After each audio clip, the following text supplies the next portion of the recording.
Hi, this is Franny with Kaizink, and I'm going to show you how to add business cards to an order. We're going to add product. I'm going to type out business cards.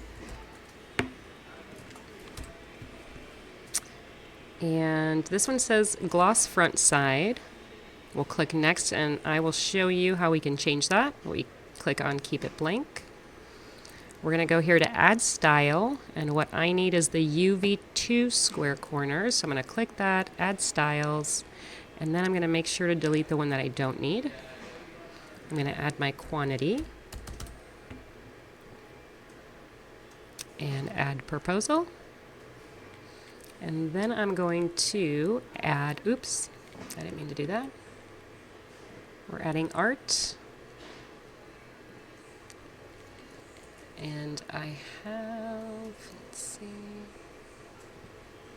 here we go. Let's do both of those. We got both files in there uploading. Done.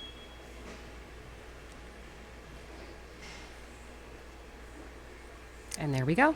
Thank you.